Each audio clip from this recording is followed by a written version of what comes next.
সব কান্ট্রিগুলোতে আমরা কাজ করি এবং আমাদেরও চিন্তা ইনশাআল্লাহ যেন আমরা এখান থেকেও আমাদের কাজগুলো করতে পারি। সম্প্রতি ডক্টর মোস্তফা হাজেরা ফাউন্ডেশনের উদ্যোগে মার্কিন যুক্তরাষ্ট্রের নিউ ইয়র্ক সিটিতে অনুষ্ঠিত হল আনুষ্ঠানিক উদ্বোধনী অনুষ্ঠান ডক্টর মোস্তফা হাজেরা ফাউন্ডেশন এখন আমেরিকায়।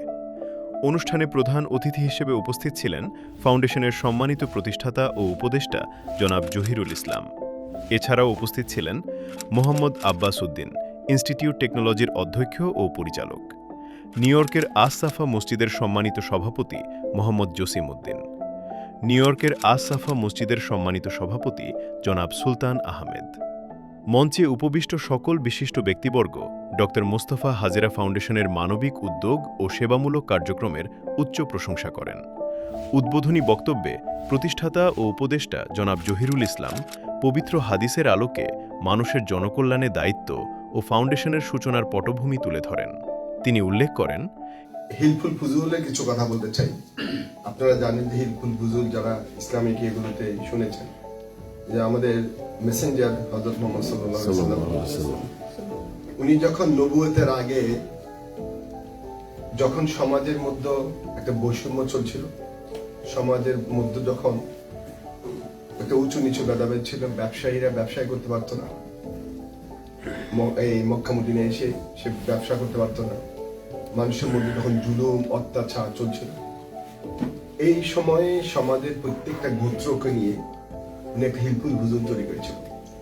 আর হিলফুল ফুজুলটা তৈরি করার উদ্দেশ্য ছিল যেন মানুষ ব্যবসা বাণিজ্য মানে কোনো দ্বিধায় ছাড়াই ব্যবসা বাণিজ্য নিরাপদে করতে পারে, সমাজের মানুষগুলোর মধ্যে যেন উঁচু নিচু না থাকে, সবাই যেন একসাথে বসবাস করতে পারে। এভাবে উনি সামাজিক কিছু আন্দোলন গড়ে তুলেছিল। এতক্ষণ তো বললাম আমাদের মেসেঞ্জারের গুণাবলী, তাহলে আমরা এত কিছু পড়ো ডক্টর মোস্তফা হাজেরা ফাউন্ডেশন আমরা কেন গ্লোবালি কাজ করি? আমরা আমাদের কেন আমাদের বাবা মার নাম করতে হইলো? কেন আমরা গ্লোবালি কাজ করি? কেন আমরা আজকে আমেরিকাতে স্টার্ট করি? এটার তাৎপর্য কি? কেন দরকার ছিল কি? আপনারা যারা আমার আব্বাকে চেনেন, আমার বাবাকে আমি বাবার সাথে যেহেতু আমার ভাইরা পড়াশোনার কারণে তারা বাইরে চলে গেছে, আমি আব্বার সাথে থাকতে হয়েছে। আব্বার ইন্তেকালের লাস্ট ডে পর্যন্ত আমার আব্বার সাথে থাকতে হয়েছে। এবং আপনারা খুশি, আপনারা অনেকেই জানেন, বাবুয়াতে জানেন, আব্বা ইন্তেকালের পরেও মানুষ আমার থেকে ওষুধ দিত। কারণ আব্বার সাথে থাকার কারণে মানুষ আমার থেকে আছে হোমিও ওষুধ বা বিভিন্ন ওষুধ নিত। কিন্তু আমি তো ডাক্তার ছিলাম তখন, আমি ইন্টার পড়ি, তখনও দোকান খালি খোলা রাখছে, মানুষ এসে ওষুধ নিত, টাকা দিত। আব্বা থেকে যেটা দেখছি, কখনো ধনীরা টাকা দিতে পারতো না, দিলেও একটা অ্যামাউন্টে বেশি দিতে পারতো না, গরিবদের থেকে আব্বা তেমন টাকা নিতেন না। তো প্রায় সময় খারাপ লাগতো, মানুষ টাকা দিতে চাইলেও আব্বা নেয় না। আবার দেখা গেছে যে বাবার যে থাকতে থাকতে বাবার যে তার কিছু গুণ দেখলাম মানুষের জন্য।